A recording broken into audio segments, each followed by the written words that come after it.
Okay. Oh, hello everyone. We're gonna start the meeting now. Uh, oh, hi, hello everyone. Good evening. Um, Thank you all for coming. Let me introduce myself.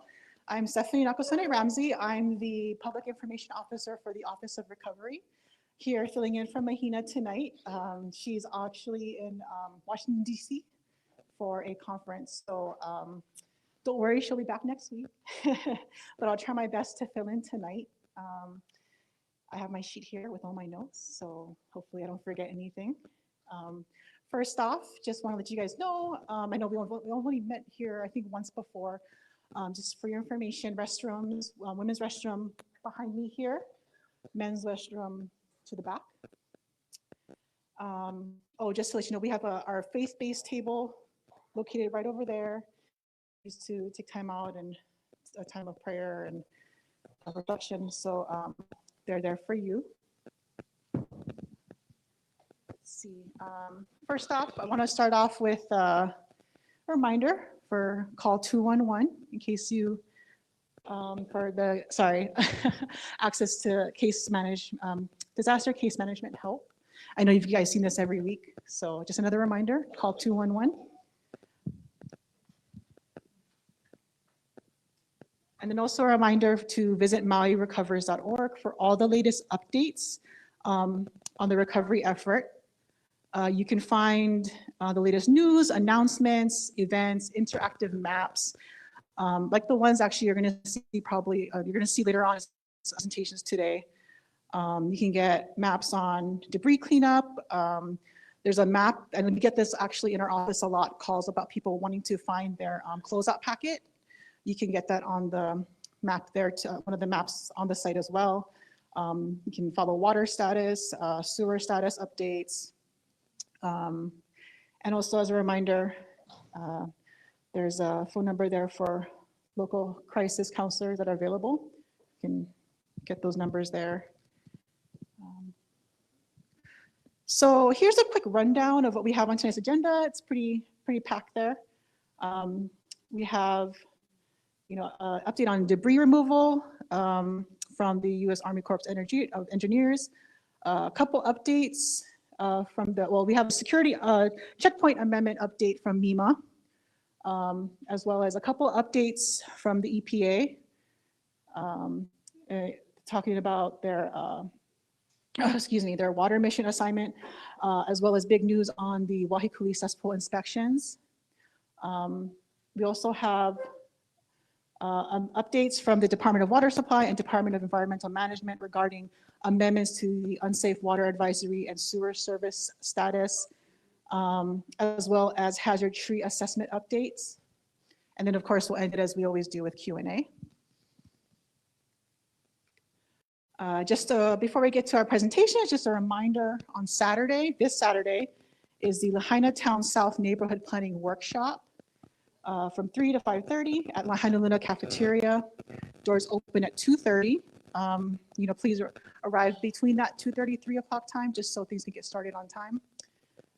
This workshop is for residents of the area south of Lahaina Luna Road, and as you can see on the map, primarily Makai of Hanoa Pi'ilani Highway, including the areas of Shark Pit and Fuamana. And these workshops are an opportunity for residents to share with the county their ideas for how their neighborhood should be rebuilt, a chance for you to talk to the county on topics such as public safety, utilities, housing, roads, natural cultural resources, etc. But if you can't make it and you haven't been able to make the previous 3 neighborhood workshops that we've held, there is now an online version available. I'll leave this slide up a little bit longer so you can get the QR code and get the website there. But you can still contribute. It's like, again, you can basically go through what happens in person. So you can contribute your ideas just like you would in the in-person workshops. So again, if you're unable to attend one of the previous ones, we had ones for Kilauea, Mauka, Wahikuli, and Lahaina Town north area. So if you were unable to attend those workshops, or even you went, but maybe you want to add something to it, that you didn't get to, voice your opinion on something that you kind of go, oh darn, I wish I could have, contributed this idea. You can go ahead and go online and participate that way. Oh, and before I forget, we've gotten some questions about wanting some tips for like energy efficiency and renewable energy when you're constructing your new home. I know some people have asked about that. We do have a pamphlet here. It's available at the table over there. You can go grab it afterwards. It's from the U.S. Department of Energy, Office of Energy Efficiency and Renewable Energy. And it's just like a nice starting guide, some tips on how you can make your home more energy efficient when you rebuild.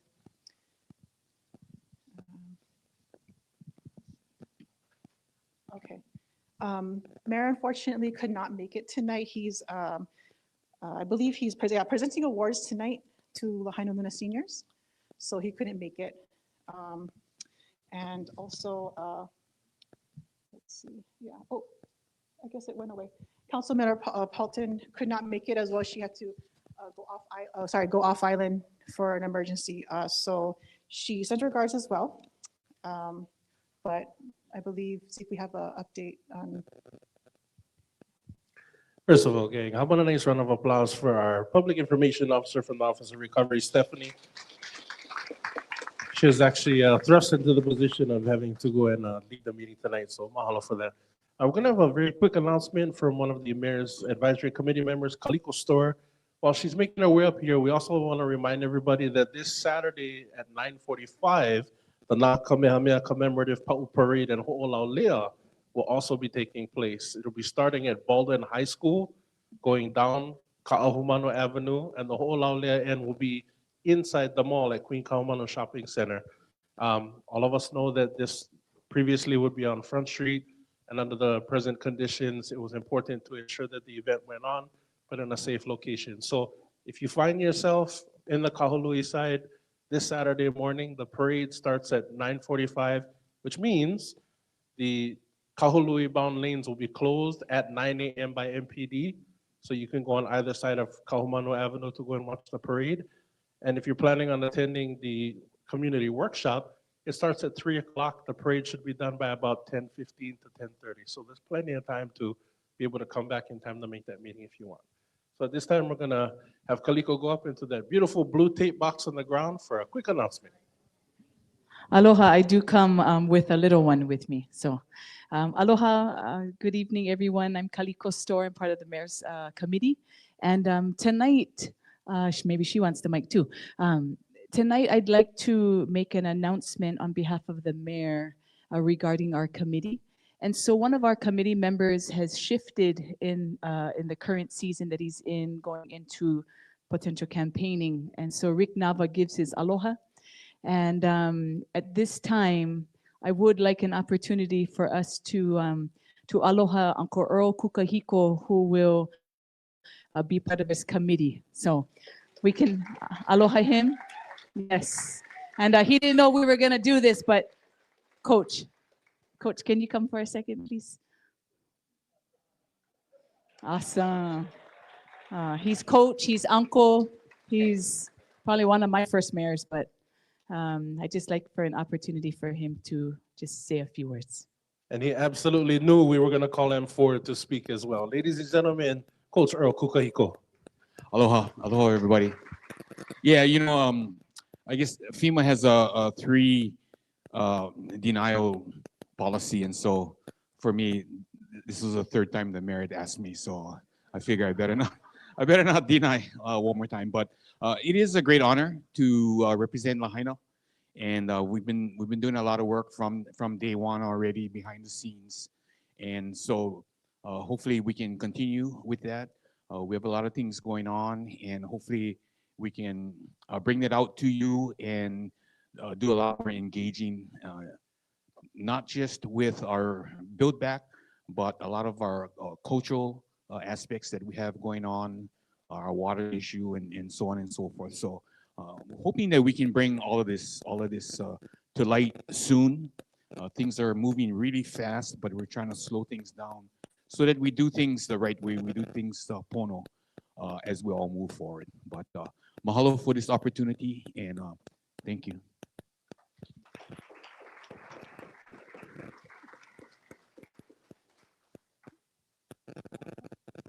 And first up, we have Colonel Swenson. Aloha. How's everyone doing? Good, good. It's good to see everyone. I look forward to this night every week. And Thursday, I'm usually sad in the morning because Wednesday's over. But I know just in just a couple days it'll be Wednesday again, and I'll get to be in front of you, sharing my aloha, all the good news we have from the Corps as we work with the county, state, and other federal agencies to deliver on the 5 most important things that we can do for the town of Lahaina, which is power, water, sewer, debris, and housing. So tonight I'm going to talk to you about some of those.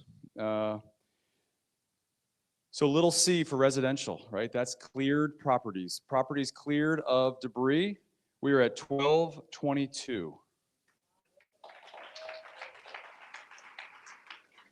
And for complete, that means we have turned rights of entry back to the county. We have put erosion control, done a final inspection. We are at 703. So that's halfway. Again, I just want to remind everyone our denominator for residential is 1399. That's the number that we're chasing, 1399. I think we've got about 36 more rights of entry that we need to get from either residents or via the county. And once we get all 36 of those remaining ROEs, we will have all of the ones we need to get to 1399. So that's really exciting. For commercial, we have little c cleared is 47, and capital C complete is 18. And again, we're chasing 159. That's the number we're trying to get to. And there's a few more ROEs that we don't have on commercial, but we're working hard with the county and with you to inspire your neighbors or friends you may have out there to spread the good word about this program and get them to sign up.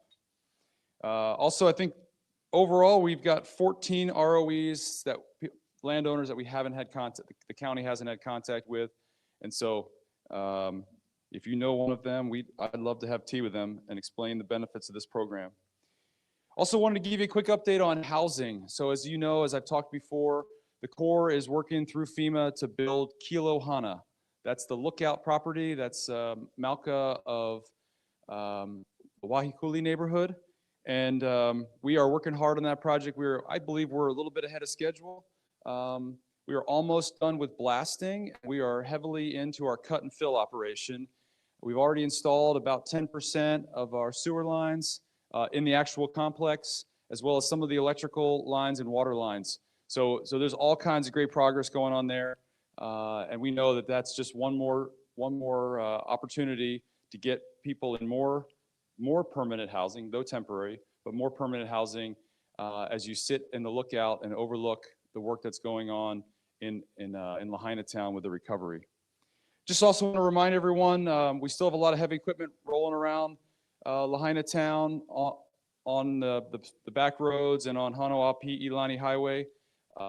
So just want to remind folks, there's a lot of heavy equipment out there. Most of our heavy iron that we're using for Kilohana is already on site. But at some point in the near future, both the state site and the federal site are going to start bringing in more trailers with the actual homes on them as we prepare to set those down. We plan on using the Upper Cane Hall Road for our construction inbound traffic, and we plan on using Fleming Road for the outbound traffic, and that's because it has the traffic light at the bottom of Fleming, and we need to be able to safely enter Hanoapi Ilani Highway at a traffic light versus trying to cross 2 lanes of traffic. We're doing everything we can to minimize dust and minimize the impact on your lives as you try to recover following the devastating fires of August 8th. Also today I had the mayor's attention this morning. It was great. We took him on a flight. Maybe some of you had looked up between the hours of 08 and 09 this morning. There was a couple helicopters up in the air, so I took the mayor up for a flight, an inspection tour of the progress here in Lahaina. And I know he's not here to tell you, but you know, he was really impressed. You know, I talk about 1222, it's just a big number, right? But when you see 1222 overlaid in Lahaina town from above, and you see nothing but gray, a few piles of gray and lots of brown, or a little bit of brown, a few piles of gray and lots of gray, gravel all spread out. That is the sign, the visible sign of progress here. And so, you know, we are really close to getting this debris mission wrapped up. And I just wanted to share some of those thoughts with you. If I had enough helicopters, I would bring everyone up, because I think it would give a different, you'd give a different perspective on all the great work that's going on here. The Corps appreciates your patience as we continue to share the roads that you also need. And we're getting this done as fast and safely as possible so we can return this community to you for you to rebuild your lives. Thank you.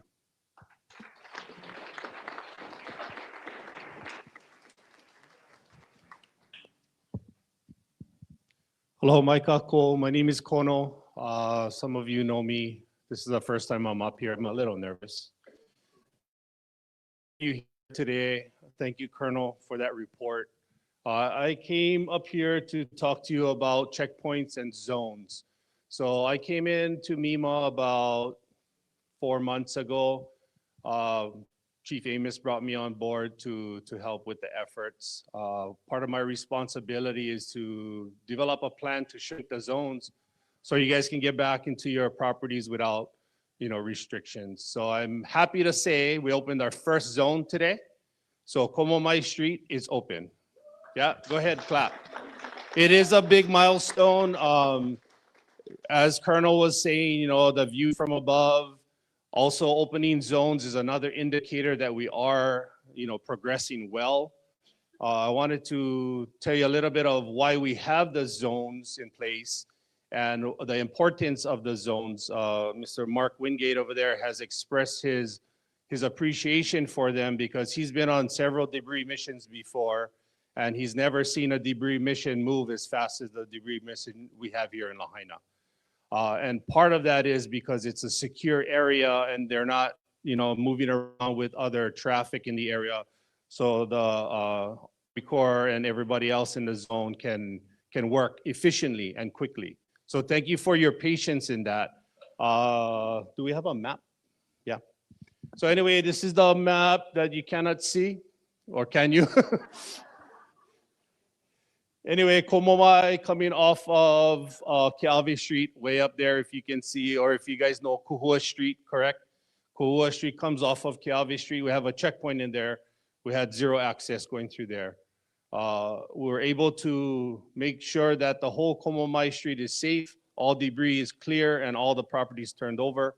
And so we decided to move that checkpoint up to Louis Street. If you don't know where Louis Street is, it's right off of Kalena, correct? So now the new checkpoint is up there at by Louis Street. So if you have placards to get into Komomai, you can actually still come through that checkpoint off of Kalena if you are coming from town. So you don't have to drive all the way around. You can still come through that checkpoint with your placard, or open access from Kuhua up to Komomai is open for residents. Any questions? Later?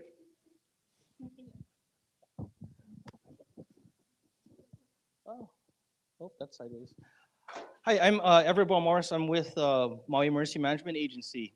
Just want to report, we've been working hard with HAIMA, the state agency, as well as our Federal Signal Corporation partners to deploy 3 of these mobile sirens. I'm glad to say that these are operational. So we have one at the Boys and Girls Club, one at Kilauea Park, and also one at behind the park behind wastewater station 3.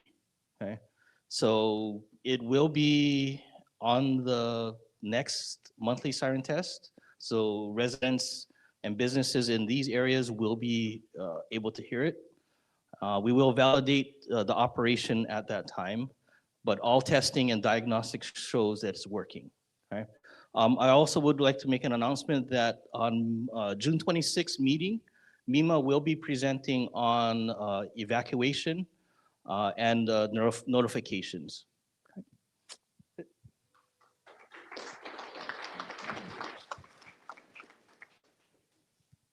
Next, we have Don Eisen from the EPA.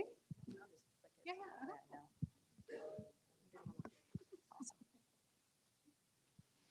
Aloha. Make sure I'm standing in the box correctly here.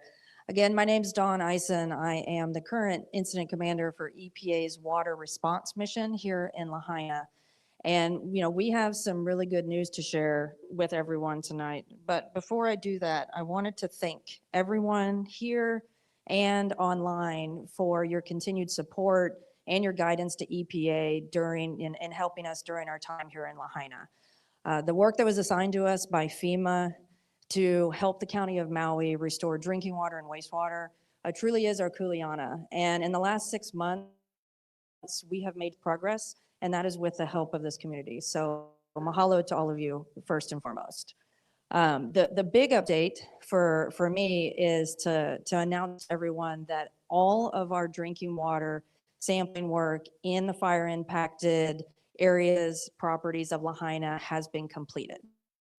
So that includes 1,300 of service lateral lines, over 1,300 service lateral lines, as well as 135 hydrants at the main service lines or at the main distribution lines. So that is significant. That is a significant milestone in our assistance to the county of Maui in restoring the drinking water services and ultimately getting families back home.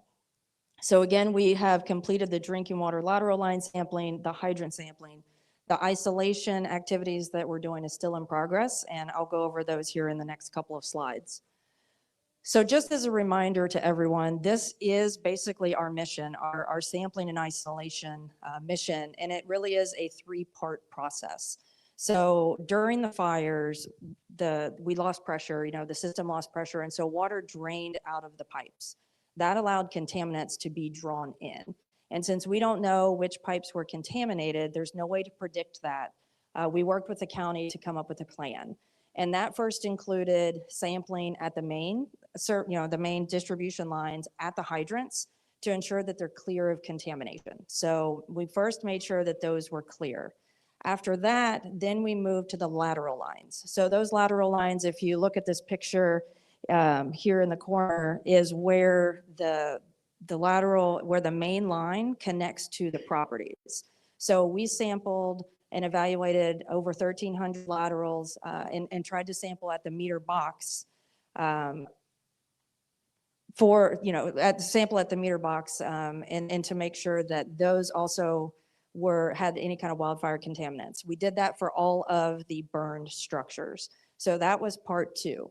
So if any of those sample results come back and there's a detect, or if the lateral is sampled to a point or is damaged to a point where there is no way to take a sample, then we move to the 3rd step in the process, which is isolation.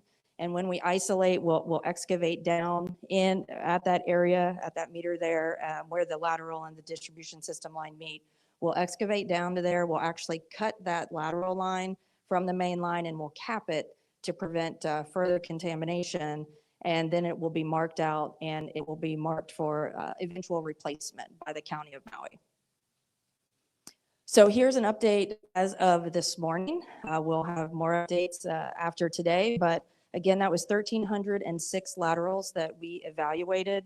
We have cleared, which means sampling has shown there's no detect for 446 of them, and isolation has been completed for 437 of them.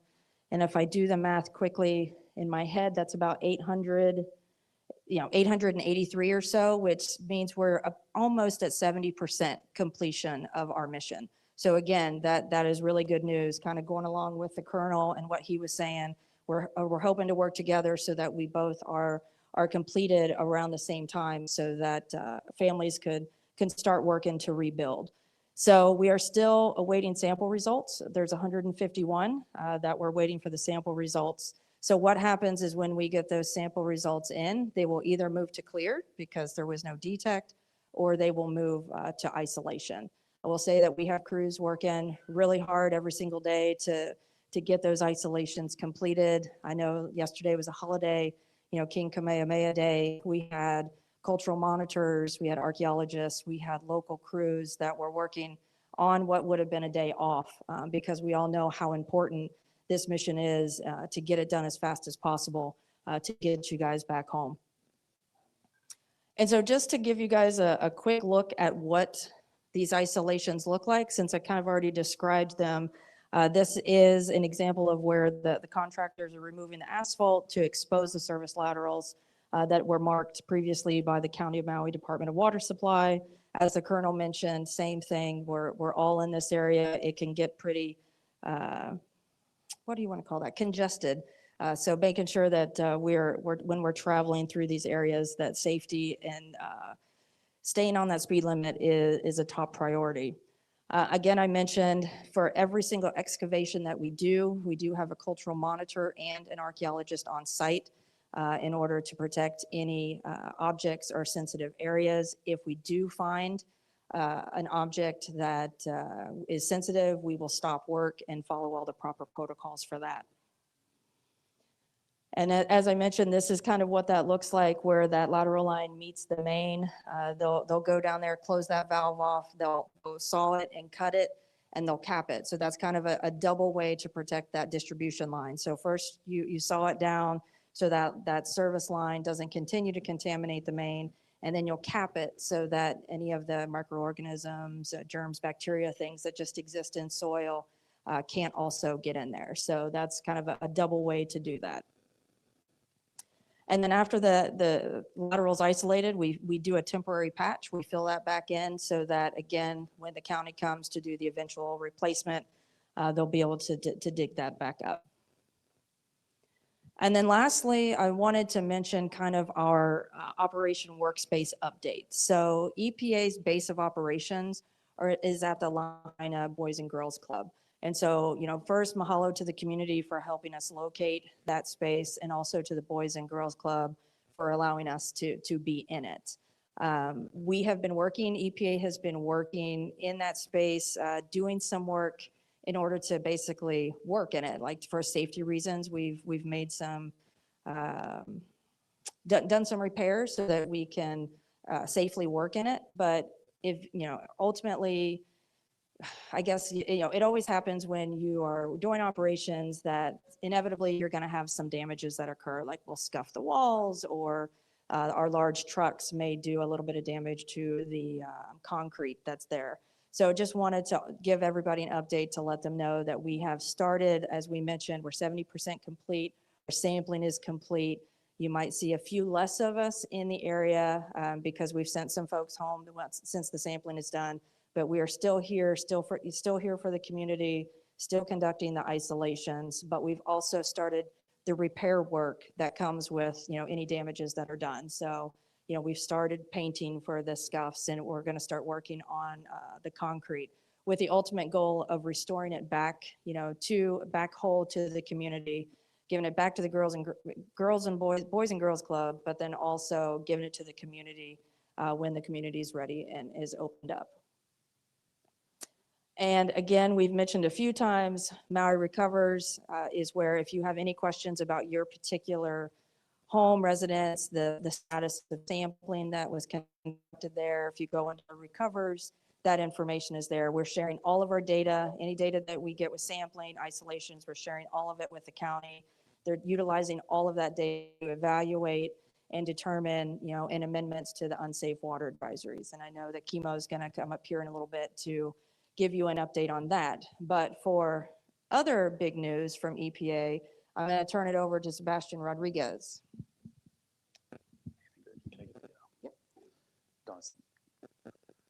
Hi, everyone. I've been up here often enough to where you think I wouldn't get nervous, but I still do. So I am really excited to share today that EPA is providing technical assistance to homeowners in the Waikuli neighborhood for cesspool assessments. So a little bit of background for you guys. This may be old information, but on March 19th, Hawaii DOH issued their guidance for existing cesspool use in the Waiakule House Lot subdivision. This guidance stipulated a couple things, but one of the big things that it required is that homeowners hire an engineer or a plumber to inspect that cesspool to make sure that it was structurally sound, that it had capacity for the proposed rebuild, things like that. The county asked that a cesspool certification be attached to a building permit or a building application for permit. And of course, when a sewer line is established in the Waiakule neighborhood, it is expected that homeowners will hook into that. So once this announcement came out, EPA, Maui County, and DOH, we received a lot of feedback from the community that this created a financial burden for property owners. And that is the last thing we wanted to do. We did not want that guidance to be a barrier preventing homeowners from rebuilding. So we coordinated with Maui County and DOH, and we were able to find funding to hire a contractor that will be able to perform the assessments on behalf of homeowners. So I'll name it right here. Thank you. So we have partnered with a local contracting service, CDF Engineering. I'll introduce you to the guy heading that in a little bit. Formerly doing business as Linda Taylor Engineering, and they will help homeowners assess and certify cesspools in Waiakule. The contractor will determine if the cesspool has structural integrity and functionality so that it can be used temporarily during the rebuilding effort and until a sewer line is installed. The effort is only for residential cesspools. Other wastewater systems are not covered, and that has to do with just the certification process. So this is just for cesspools. Couple things about this program. It is voluntary. We are offering this as a service to homeowners. It is not required. Folks that decide to sign up and then decide that they no longer want to participate may withdraw at any time. May have established this, but I just really want to reemphasize, there are no costs to homeowners for participation. The contractor won't conduct cesspool repairs or modification. The contractor will just issue that certification, determine whether a cesspool is functioning or not. Big one right here. If you do wish to participate in EPA's program, you have to sign a right of entry form. You have to allow EPA and our contractor access to your property to inspect that cesspool. And it will really help us out if you draw a little map of where the cesspool is that'll help our contractor find it. You can sign up beforehand, but the actual assessment itself will only happen after the parcel has been designated as Big C complete of debris clearing, as Colonel always says. So if you are interested in this program, we have ROE forms available tonight. I'll be over at that blue table over there after the meeting. You guys can come find me. We'll get you signed up. It is also available online at mauirecovers.org/wastewater. So there are a couple ways once an ROE form is complete that you can turn it in. If you want to do it electronically, you can email completed forms to r9_LTC_coordinator@epa.gov. Or if you want to drop off a physical form, we have drop boxes at the DRCs at the Royal Lahaina and at the Hyatt.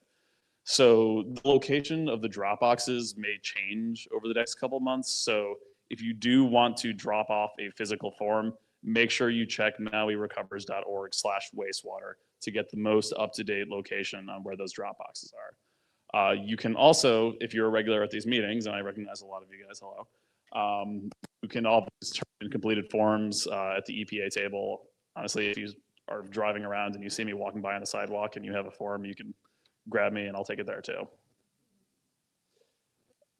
Important, just again, we can't schedule this assessment until we have that ROE form. So that's how you get in the program. What happens next? So once we start getting ROE forms, we'll work with our contractor to evaluate the most efficient approach. We've got these cesspool assessments scheduled to start June 24th, and they'll run probably through December 2024. So certainly we want you to fill your ROE form out as quickly as you can, but if it takes you a little while, or if you have friends that find out about this program later, you can sign up for the program for a while. So it'll be a running assessment list. Each assessment will produce a cesspool certification, but our contractor may determine that your cesspool cannot be reused. We expect that most of them will remain functional, but some may not. In those cases, the homeowner should contact Hawaii DOH and the county. It is the homeowner's responsibility to submit that cesspool certification to the county as part of a rebuilding permit. EPA will not do that for homeowners. So if you guys, let me actually, one more thing. So we can put out all the press releases that we can, but one of the most important things that I want to ask of you guys is, this is a program that we started in feedback to you guys. We want to help, but we can only help people that know about this. So if you have family or friends that might qualify for this program, that, you know, maybe we can save them a little bit of money, please help me reach out to them, help make them aware that this program exists. We want to help. We have funding available. We have a contractor who's great, who's ready to work. We want to help. So if you guys have questions about this program in particular, you can reach out to this information. This is me on the bottom, Sebastian Rodriguez.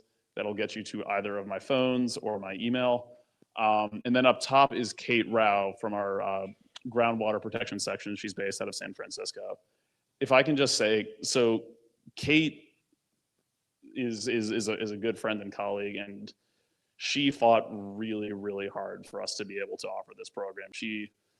Her kids were on spring break, and she was emailing me before the kids woke up and was sending me emails at night after the kids went to bed. She fought really hard for us to be able to offer this, so I can't thank her enough.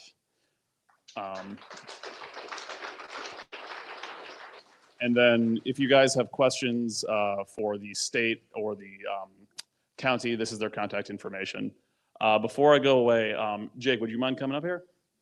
So this is Jake Freeman, the principal engineer of CDF Engineering, and he just wanted to introduce himself. Thanks, Sebastian. Aloha, everyone. I've spoken to a few of you, I'm sure, about this particular issue in Waiakuli over the last couple of months. We're ecstatic to be partnering with the EPA, the state, to get this done for you. Quick show of hands, how many are in for permits? Okay. How many people are close to submitting for permits? Okay, then we have some time to get our act together. Please work on getting those ROEs if you want to be a part of the program, and we'll see you out there soon. Thanks.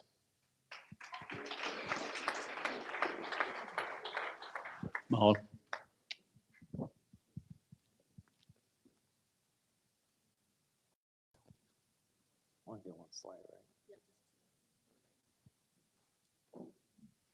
Good. Aloha, everyone. Kimulange, Deputy Water Supply. So I have one update tonight. As you can see, there are two maps. The map farthest from me shows the area before amending, and that's in the Waiakuli area. And the map closest to me shows a new area, L6B. That area is along Ainakea Road in between Kaniao and Waiakuli roads. So we have gotten all the test results. We did all the corrective action.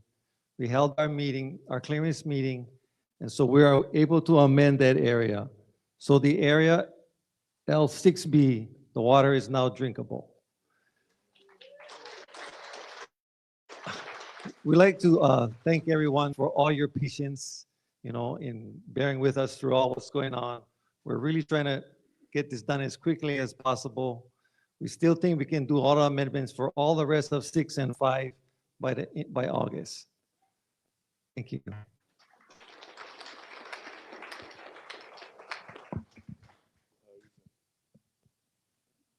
Aloha, everyone. I'm John Smith. Some of you see me before. My day job is highways, but I also work with infrastructure. And I also work with the arborist. Oh, there we go. So Tim Griffith works with us, and he's not here tonight, but I'm giving an update on his behalf and a little bit with the Corps. We got some feedback about the coconut trees that we want to try and save, and really the main point of this is we're going to save as many of them as we can all along the beachfront. So this is a pretty easy update. Tim did an assessment. A lot of them just got really hot, but they didn't burn, so the fronds fell off. But now those trees are recovering. So there's quite a few of those coconut trees that are near the Jodo Mission and that Baby Beach area that are going to remain. So I just wanted to give that update. They look like this. You guys have seen them. So it's a nice update.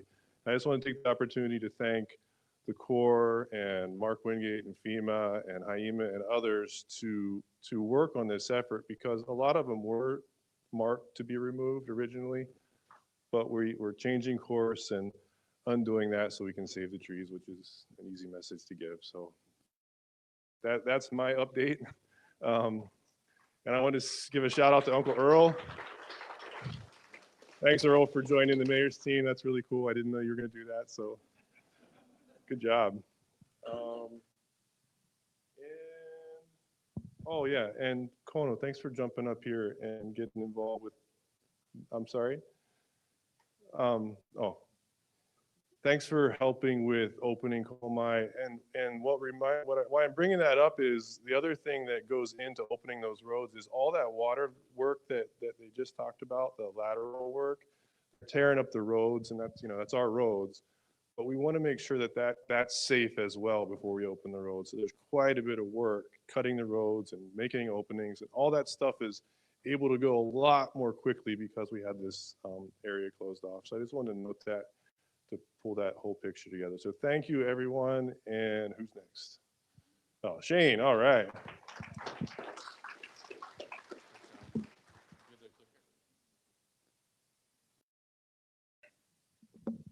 Good evening, everybody. Good to see you all here again. Shane Agawa, I'm the Director of Environmental Management.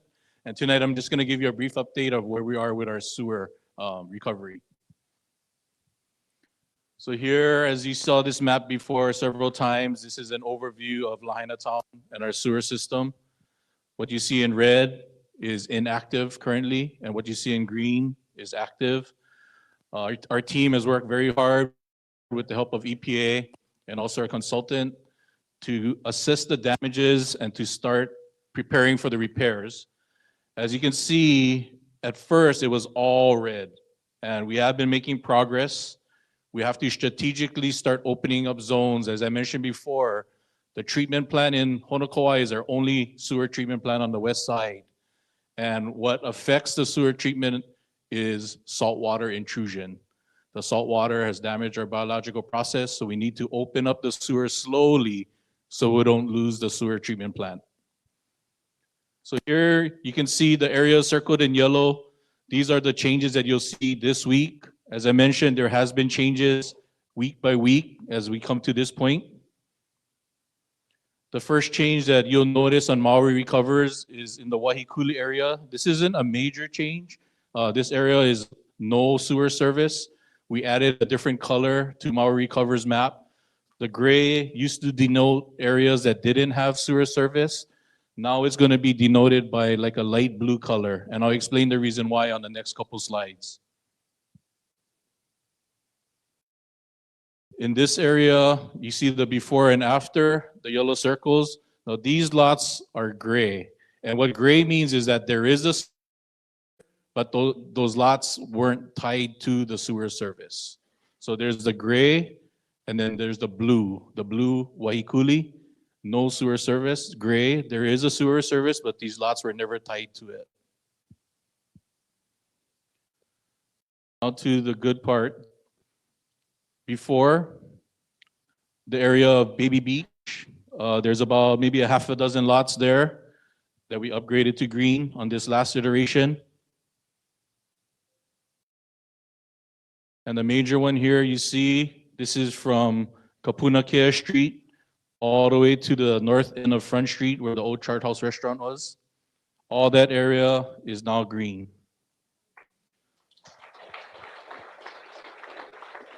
So we are making progress. Let me back up a little bit. So I wanted to share with you some critical dates that I just was recently updated with. So some of you may be asking, okay, when is the repairs actually going to happen? So with the help of EPA and our consultant, we actually had the contract not the contract, we had the project out to bid, meaning the design was complete, we went out to bid, we're working with the bidders, there's a bunch of contractors bidding the project now, and we're gonna have a bid opening date on June 19th, so about a week from now. The contractors, we're gonna open the bids, then we're gonna need some time to get the contract in place, the contractor to order materials, and we're targeting the mid to end of July to actually start repairing the sewer system. So that's what's coming up.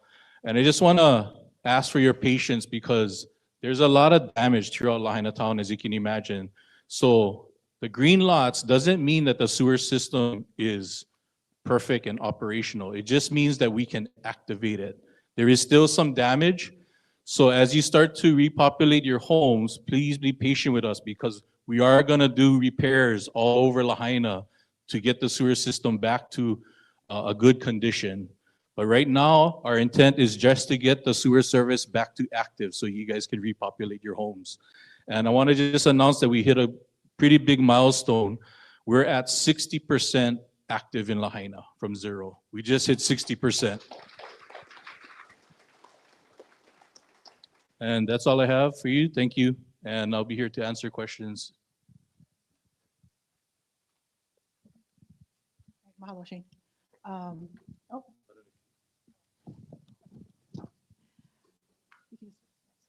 Yep, there we go.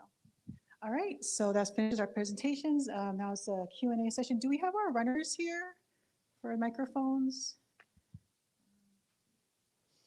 Okay, there you go. Actually, for the first question, I can actually get this one started. Councilmember Tamara Paulton did send in a question that she had someone ask her, so I figured we can start this off. I think this might be for chemo here. She had said that someone asked her to follow up on the water situation at Laniapoko Beach Park, but basically about the showers, bathrooms, watering the grass. Basically wanting to know if there was, like, the water is safe to use in that area, if you know. So Laniapoko area is still under the UWA. So it's not safe to drink and, nobody should be cooking with it. But if you take a cold shower, it should be okay.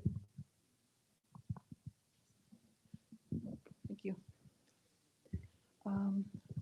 Aloha. I'm not sure if this would be for Chemo or Dawn. Maybe neither of you can answer it, but I put my name into the county, I believe it was for a water meter on May 5th for the installation of a new water meter. Now, I'm just wondering, I called 3 days ago and checked it out. It's not been installed yet. Is there a length of time or is there any kind of an update or a time frame I should be looking at for that? We don't really have a time frame because what it takes is, so once you put it in, we go out and we need to find out if the service ladder was cut or wasn't cut yet. If the service ladder wasn't cut yet, we need to wait for it to be cut so we can replace the service ladder. If it was cut, then we'll replace the service ladder. So we're trying to work through it. Like we just finished helping EPA with the sampling. So we had to have all the apparatuses installed. So since that is complete, we'll probably be able to get to more of those meter installs soon. Have some of the house meters been, I'm sorry, have some of the house meters, water meters been installed? Yes, some have been installed. Okay. So we're going down a list and we're trying to see if there's any for people that have permits and we try to get to those first. Okay, that's kind of helps If me you understand. come up after and give me your name, then I can. Thank you. Okay. Oh, sorry, just real quick before. Can you repeat what you said about Laniapoko water? Okay, so the beach park water, it comes from the county.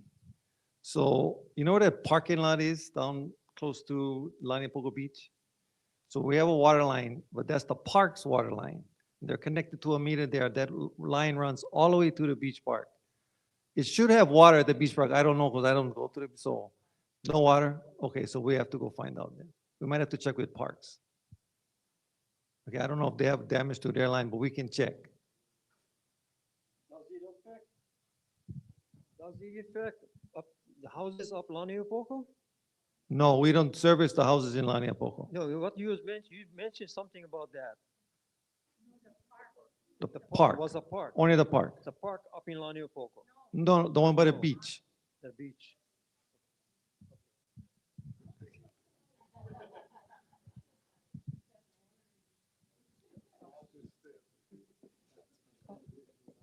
Oh, we have some people in the back there, ladies in the back. Real quick before we continue, just wanted to let you people know that, let you everyone know that we also have people, including from the presenters here, the groups that presented, we also have representatives from Four Leaf for permitting, a representative from Red Cross and FEMA. So if you have questions regarding that, you think that they may be able to answer. I got a question for the guys from Four Leaf. Oh. Are you guys working with the county planning?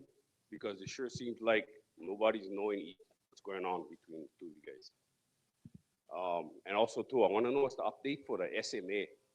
I live in Shark Pit community area and nobody's giving us any answers what's going on or guidelines or what they're following. Yeah, so we are working with all the departments, including planning. I know it's frustrating. I wish there was someone from planning here tonight. I would suggest coming to the community meeting on Saturday. That's going to be sort of planning related. I do have some SMA updates, but it's not for me to share, it's for planning to share. So it's going to come out in the next couple weeks. Okay, the thing, we've been down in planning and Four Leaf past 2 weeks. And the same question comes over, one asks us one thing, and then we get that solved. Then another 2 weeks later, something else comes up, same question comes up. It seems like the two of you guys are not talking to each other. And when we go in there, it's a cluster. We was just there today, right today. And we're not getting full answers. It seems like Four Leaf is going off of the mainland style of doing plans. A lot of that stuff doesn't deal with us here on Maui. And it's holding everything up because then we have to go back to our blueprint draws and redraw everything all over again, and it costs us more money and more money when we already know how the plan's supposed to be done in Hawaii. So there's some very simple things that are required for code compliance. Very, very simple. And I work not just on the mainland, but internationally. An architect has to give us calculations that justifies their design. If you can't just say, I'm going to put this size beam in here because I feel like it. They have to write down and calc it. And that's the main thing we're getting pushback on, and I have no idea why. It's been that way since Jesus was a carpenter. You have to show your work. It's just like in math class. Okay, my family is all carpenters. We built so many houses on this west side. Everybody knows us guys as the Kiai. We build houses. Certain stuff that we built a few years ago doesn't comply this year. It seems like it's something. If it was different. built 2 years ago, it's an instant reissue of the plans with no plan check. It's not doing that. Sorry, bro, it's not coming out that way. Okay, well, talk to me after and we'll figure it Okay. out.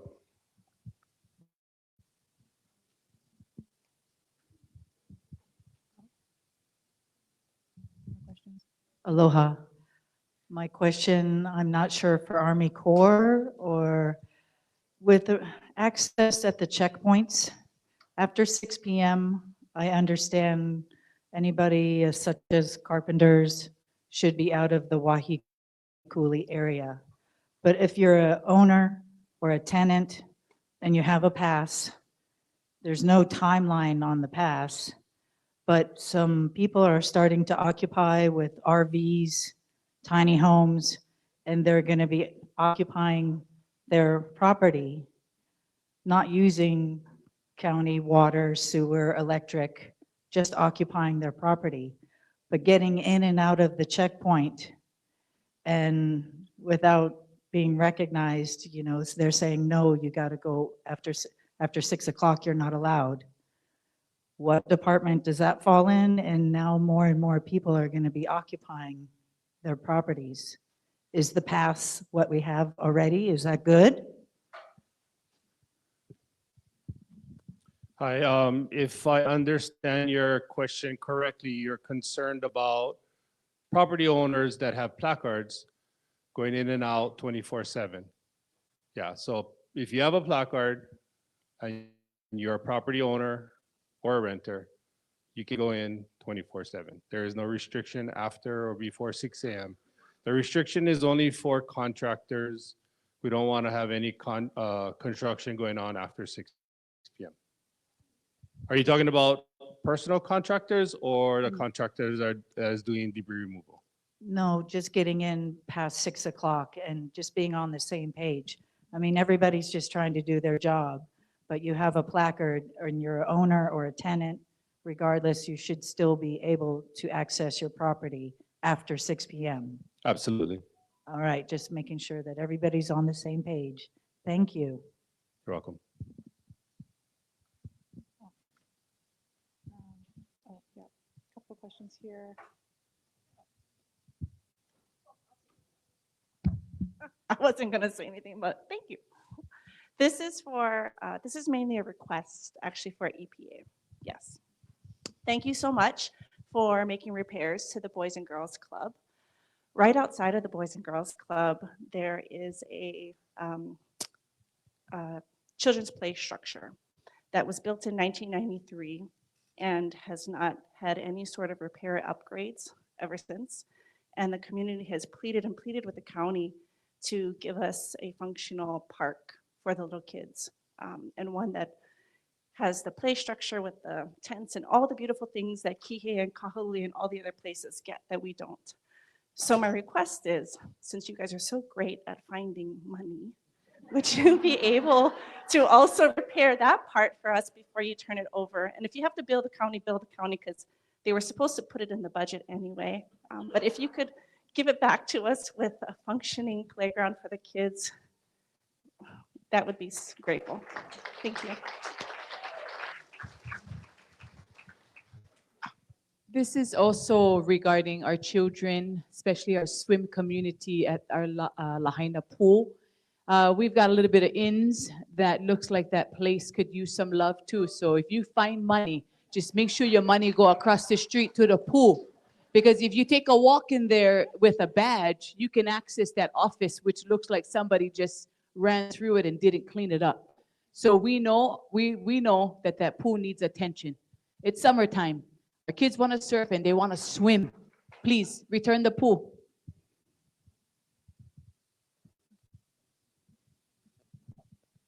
Hi, maybe a question for the arborist.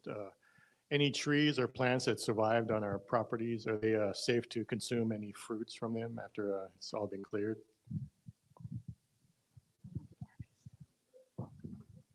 So just to clarify, I'm not an arborist. Do we have one in the building? No. We'll have to get back to you on that. I can't answer that question.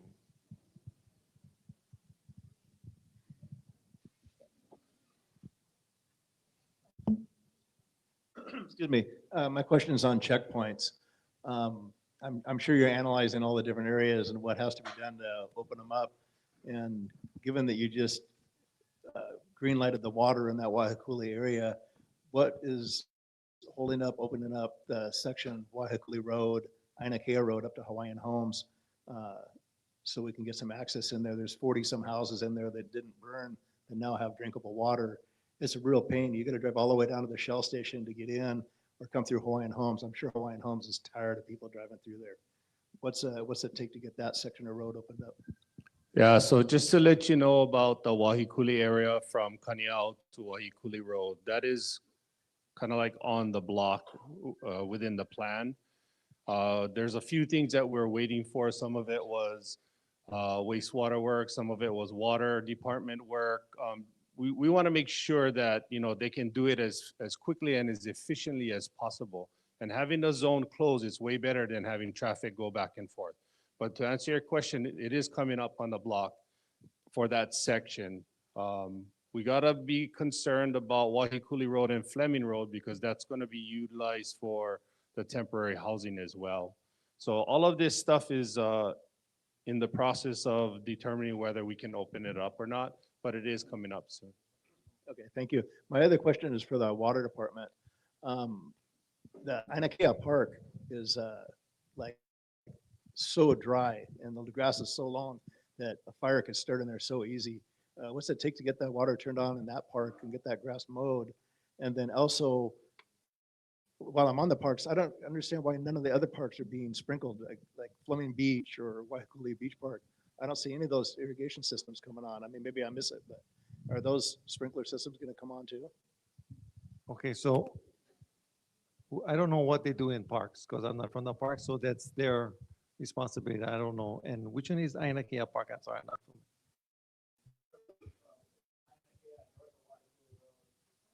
Okay, so I'm not sure. We have to talk to parks and see what you know. If there is water, it's not a problem for them to water, but I would have to check with them. Okay, I'll check with them.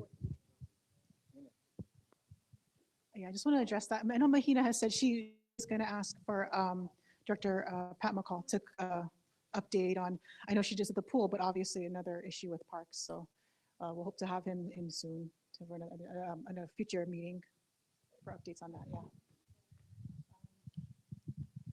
Okay, my question is for the cesspool. During the debris cleanup, if it was damaged by the tractors, caved in, where does that leave us? So that is something you'll have to contact the Corps about. There is a frequently asked questions document on mauirecovers.org/wastewater, and exactly what you're asking is one of the questions and answers on there. So it's got a phone number to reach out to, and you would just work with the Corps on that. So we supposed to have reported, or the guys who was working there reported? So we would ask you to call our help desk line and state the concern, give us your property address and name and number, and then we'll send a team out to follow up to see, to evaluate the damage that you. Because right now it's wide open, right? And I don't know if they were supposed to cover it or. Again, I have to send someone out to look at it. If it was wide open without a cover, we treat all of those like pools, and they should have had fencing around it to prevent anyone from falling into it. But I have to send someone out to see, to get the notes for the property and take a look at, to see what, we just need to do an investigation on it. Okay, thank you. Can't answer without that. Thank you. I got a question for the colonel too. If I could just add one more thing. So our contractor, what he's doing going out there is to determine if the cesspool is functional or not. And if you already know that it's destroyed, you already know kind of what the contractor is going to say. So I would recommend, as the homeowner, reaching out to the Corps and handling it yourself.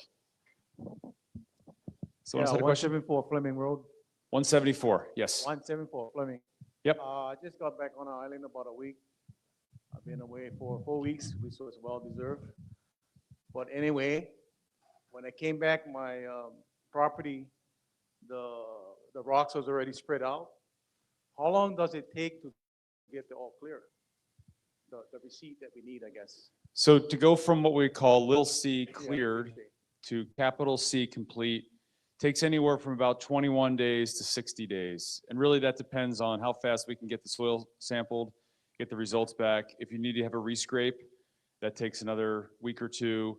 And then once that's complete, we put gravel down and then in piles, and then we send another crew back and we spread the gravel. And we do it that way because we're trying to be as efficient as we can with crews and maximize how many lots we get done a week. Okay, all that is done. Gravel is spread and all. Mhm. Okay, how long? When the gravel is spread, when can you get your paperwork? It's normally less than 7 to 10 days. The paperwork is done in parallel.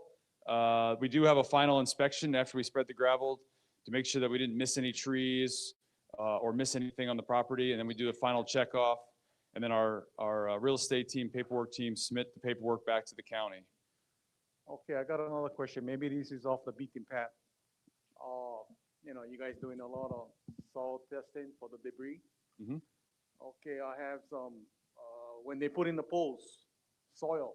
If they're digging soil coming out, put them on the side. You're talking this is talking Yeah, the Pico power electric poles. Yes. And I've called and make a complaint about that. Who's testing those spoils along the road? The debris, rocks and dirt and whatever. I have a whole heap in front of my rock wall. It looks ugly in front of my rock wall. That was something that was left when Inhico came and Yeah, bored a hole. Yeah, I guess they had maybe private contractor to put the poles back up. But to me, you guys doing all this soil testing, did anybody do the soil testing that's been left all along the road, up and down? Yeah, so we test the soil that's under the ash footprint of the structure that was impacted by the fire. Okay, So my question is, who's doing the testing? When these guys putting up the poles and leave the debris on the side, when the poles are dug back, put back in the ground. if it's a fresh hole that was dug, the spoil that comes out Yeah. would, I mean, it would be It's le- unimpacted by, it should have been unimpacted by the fire. But it's still left there. I mean, the poles burnt down, so how can it be unimpacted? You dig in holes, you dig in property, field, like maybe about 6-7 inches, you said? And you're doing the soil testing from there? I mean, they're digging holes and leaving soil on the side of the road, and then who's doing the testing on that? Well, if the soil that comes from 2, 3, 4 feet down or 5 feet down where they dig to put the pole in. So we don't test that deep in any of our lots because if there was any metals or any hazardous materials that were caused by the fire that entered the soil, they would not, our results have showed after multiple fires and multiple analysis that they wouldn't normally get below 6 inches. And that's why we only usually take 6 inches off when we do the ash footprint. If we do find positive soil results, then we'll take, just in the areas where it was positive, we take an additional 6 inches. But fire debris toxins would not penetrate below 12 inches in Okay, to finish my question, who's removing all this thing that's left on the side of the road? we can work with, we can call HECO and ask. I'm called not him. sure. No response. Let me like 3 months now. Okay. Well, I appreciate the feedback. We'll talk to the county and see if we can get an answer. John?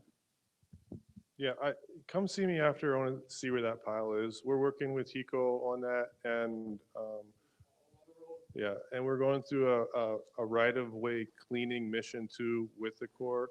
That's still in progress. So there's a lot of residual waste in the roads. And that's another reason we're not opening things up quite yet. So a lot of those piles on the side of the road, over the next few weeks, you're going to see them go away. But I want to know where yours is specifically after this. Okay.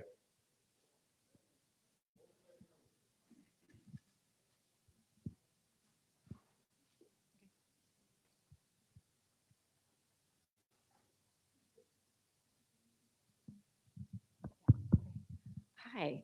I have a question for Four Leaf, if you could possibly help me with this, and I'm going to read off my notes so I can remember. I have concerns regarding to have to secure electrical and a plumbing contractor before your building permits can be issued. Everyone is dealing with different situations regarding financing, insurance monies. Cost of materials are tripled, and the longer we wait, the more expensive it will be. You don't And need to have them in place to issue the permit. So, okay, I can talk to you about this after. They made us. Did I tell you that? No. I'm the boss. Okay. So, Okay. I'll talk to you after. okay. But my question was, is if, I mean, that was brought up today, if there's any way that the communication with the county, because we never did that the first time, we were able to get permits and start building. And then during the process, the plumber and this and that to secure everything, it is taking time to find people. So I just, if you guys can work with that. So the initial iteration was to have the plumber in place and the electrician in place prior to issuance of the permit. Yeah. And that exact problem came up through the first 9 that were issued. Okay. So we revised that in conjunction with the county. Okay. And so we want that prior to the installation of electrical, prior to the installation of plumbing work, obviously. Okay. Okay, thank you.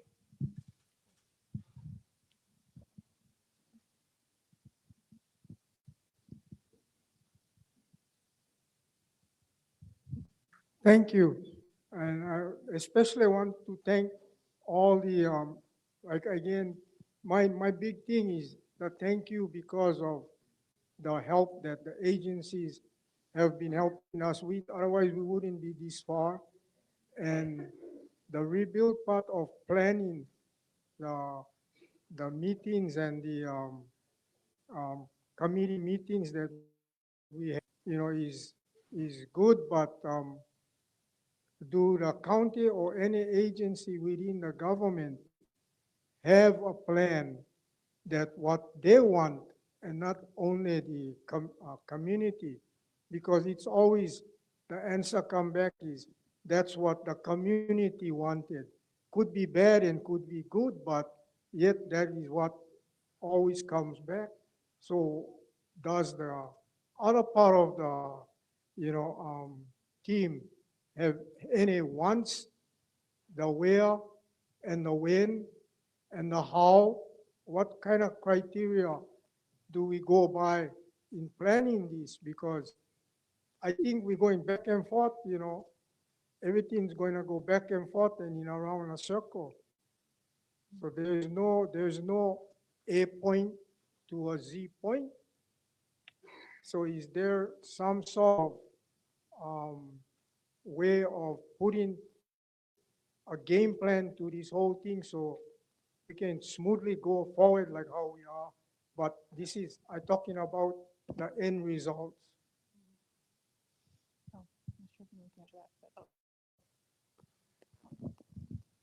I'll take it because I'm here. No. So that's a great question. Thank you for that. I think we're always saying it's community led, and I think that's why we have people like Earl joining the team with the mayor. But yeah, of course we have ideas and thoughts too that we're going to implement with your help, and that is the purpose of Office of Recovery.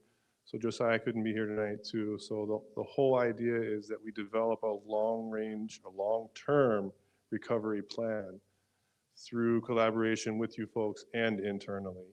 So that plan's in development. We meet every day to talk about it and take it to the next step so we can bring it back to you folks. So it's all in process, and I know it seems like it's going to take a long time before you get real clarity on what's going to happen, but it's such a complex issue. It couldn't be more complex. I mean, when you really start to think about it, it's just going to take a little bit more time. Just like the debris mission took a while to get started, but once it gets started, you really see it moving forward. So I think that's all I could tell you right now, but it is in the works. So that long-term recovery plan is definitely moving. We meet every day on it. Because the historical cultural corridor is very important to Lahaina, and that is, I think, one of the biggest interests. And if we don't put forth the effort right now to even recognize a single or more site, we won't have the recognition for maybe grants, federal grants or whatever monies that can help rebuild these things. So isn't that a priority in, before any planning? Because you cannot build, you cannot preserve or perpetuate something that you already gonna build on, because then you gotta tear them down back, right? So shouldn't that have some kind of measures that you gotta look into and work with? But definitely, it's always gonna be, that's what the community wanted. And like you said earlier, that definitely you folks, the agencies, do have some sort of ideas too. So I think we need to get those ideas together and choose some sort of direction and a big A or whatever, so we can reach a Z. So Yep. my concern is not only the today, but it was of the yesterday, which brings today, and of the tomorrow. And tomorrow concerns me with all the mo'opunas and the little ones that's gonna grow up and be part of this and our legacy that we're gonna leave behind. So by the time we rebuild, maybe most of us gone already, so we need to kind of be wise and look forward for the ones that gonna be behind of us, and they can maintain and carry on whatever need to. I mean, I just may be selfish, but that's how I see things. Well, thank you. Thank you for sharing that. And I think a lot of us feel the same way. And yeah, we're doing this for our kids and our grandkids. So, but thank you for sharing. Mahalo. I'll make sure the mayor's here next time to answer this question. Oh. No.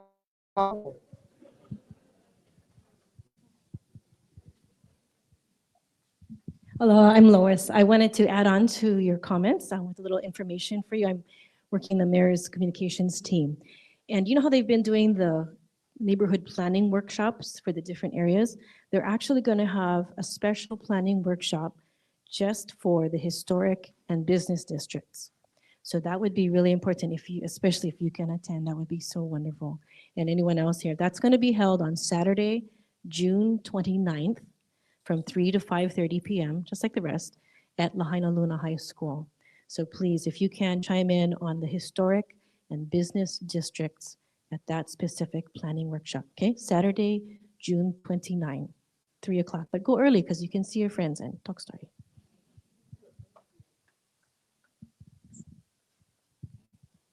More questions? Oh, there. Yes. So Uncle Lawrence, no worry, you're gonna be here for a long time, so we don't need to worry. My my question is for the security. I think it's great that things are opening up, and as residents are being allowed back on their property. But is there still going to be some security throughout the neighborhoods as these checkpoints get open? And I guess my concern is for those homes that are still there, that have personal things, as well as those that want to move back and are starting to bring material and so forth onto their property. So will that purview still be under your guys' realm, or will now that responsibility go back to county and MPD? I'm not sure. But I think that might be a big concern, as I think once we open up, everybody's excited to get home somewhere or another, especially those of us that own our property. We don't care if we bring a tent back. We want to go home. So I think that may be a concern, though, as things checkpoint open up. Yeah, that's a good question. Thank you for that question. We've been going back and forth with just opening up zones with that. There's half of you that want to open zones, half of you that don't. And so it's really tough for us to make the decision. So the decision that we go by is, of course, safety, general safety of the public and for everybody operating within the zone. To answer your question about security after the zone is open, once the zone is open, it's open. If there's some kind of, we're not going to have roving security or patrol in the open zones. We do have some now in the zone, which we didn't have before. But to answer your question, there's no plan to have any security once the zone is open.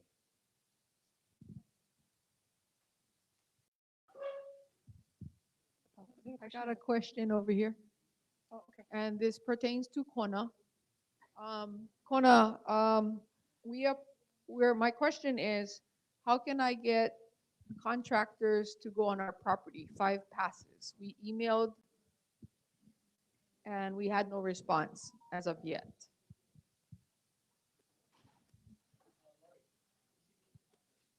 Okay, but first and foremost, I want to thank everybody who's been working so hard to get our community back. I was invited from the contractors to their pulley in the morning, pulley in the evening. I have not posted on Facebook or any social media because I thought that was not right. But I was involved with a lot in Waikuli, and hands out to every hardworking contractor, person, Wahine, everybody. I mean, nobody gives them the applause because look how far everybody has come.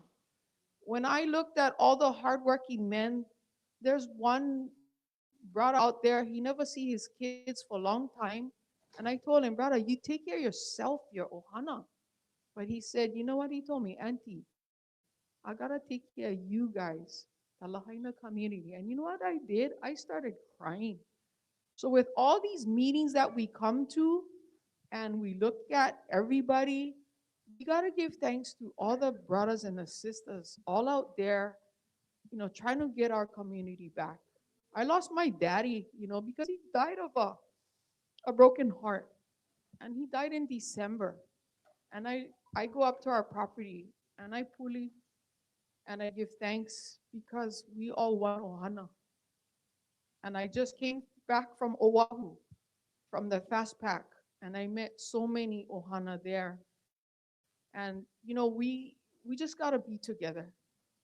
That's what we're here for. Just work together. Mahalo, yeah, everybody. Mahalo. Aloha. Thank you, Uncle Earl, for bringing about the security issues at the checkpoints. A couple weeks ago, I did talk to the gentleman at the checkpoint on Front Street near Kahoma Village, and I asked him about how many tourists that he turns away. More than 50? He said, oh yeah. I said, a day? He said, yeah. I said, what do they want to see? The banyan tree. They want to drive around in the neighborhood and see. But again, it's a construction zone. So again, just educating our visitors.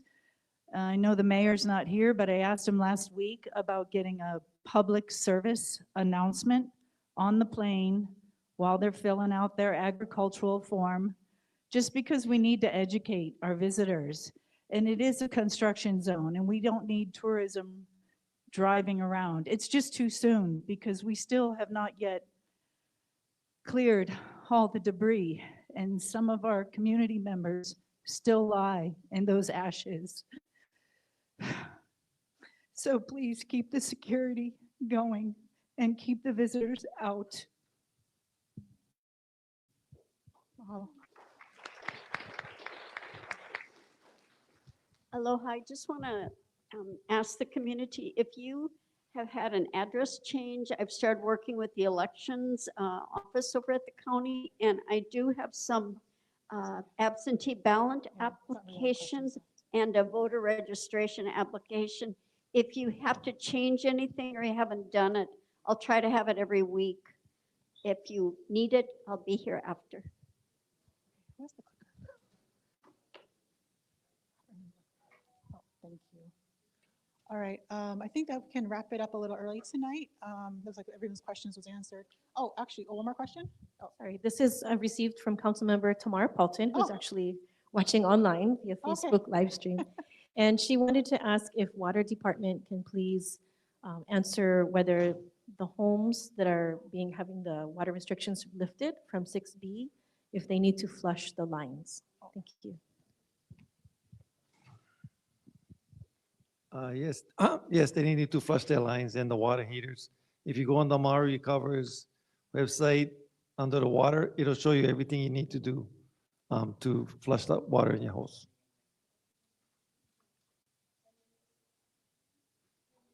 Yeah, 10, 15 minutes.